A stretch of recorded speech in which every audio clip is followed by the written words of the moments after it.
நீ பண்றதெல்லாம் தேவையில்லாத விஷயம்னு நானே உன்கிட்ட பல தடவை சொல்லி. ஆனா இன்னைக்கு என் மனசை நான் மாத்தி, நான் அருமை பெருமையா வளர்த்த என் பொண்ணு என் நெஞ்சில ஈட்டியை இறக்கிட்டு ஓடும் போது நான் எப்படி கூனி குறுகி நின்னனும், அதே மாதிரி அந்த பாண்டியன் இன்னைக்கு கூனி குறுகி நின்னதை நான் பார்த்தேன். அவன் கண்ணுல வலி தெரிஞ்சதை நான் பார்த்தேன். பாண்டிய மட்டும் இல்ல, அவன் குடும்பத்துக்கு இன்னைக்கு பொண்ணை பெத்தவங்களோட வலி தெரிஞ்சது. நீ பண்றதெல்லாம் தப்புன்னு சொன்ன அதே வாயால இப்ப சொல்ற, நீ சாதிச்சிட்ட. ஏண்டா எங்க அண்ணனே பாராட்டுற அளவுக்கு ஒரு காரியத்தை பண்ணிட்ட. எனக்கு உன்னை நினைச்சா அவ்வளவு பெருமையா இருக்குடா. 2 பேரும் கார்ல வந்து இறங்குற வரைக்கும் என்னால நம்பவே முடியல. நீ அந்த பொண்ணை கல்யாணம் பண்ணிட்டு வந்து நீ பண்ணு, என்னால நினைச்சே பார்க்க முடியல. நானே நம்பலப்பா. நான் வேற உன்னால எதுவும் பண்ண முடியாது, எதுவுமே கிழிக்க முடியாதுன்னு சொல்லிட்டே இருந்தேன். ஆனா நீ எதுக்குமே பதில் சொல்லாம காரியத்தை கச்சிதமா பொறுமையா நடத்தி முடிச்சிட்டடா. ராஜு விஷயத்துல பாண்டிய மாவன் என்ன பண்ணானோ அதை அப்படியே பண்ணிட்டடா. அவனை திருப்பி அடிச்சுட்டடா. அப்ப ரொம்ப சந்தோஷமா இருக்கடா.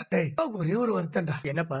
மத்தவங்கள விடுறா, ஆனா ஆரம்பத்துல இருந்து நான் உன் பக்கம் தாண்டா இருந்தேன். அரசிய கல்யாணம் பண்ற ஐடியாவே நான் தாண்டா உனக்கு கொடுத்தேன். கல்யாணம் பண்ண போறேன்பான்னு ஒரு வார்த்தை என்கிட்ட சொல்லிருக்கலாம் மேடா. ஐயோ, இவர் வேற நேரங்காலம் புரியாம பேசிக்கிட்டு இருக்காரு. கும்பலோட கும்பலா எத்தப்படி வேடிக்கை பார்க்க வச்சுட்டியடா. அப்படி நீ பண்ணிருக்க கூடாதா? யோ அப்பா, நானே வேடிக்கை தான் பாத்துக்கிட்டு நின்னேன். அது புரியாம நீ அரசிய கல்யாணம் பண்ணி கூட்டு வந்தது, அண்ணனே உன்னை பாராட்டினது எல்லாமே இன்னைக்கு சர்ப்ரைஸ் தான்டா.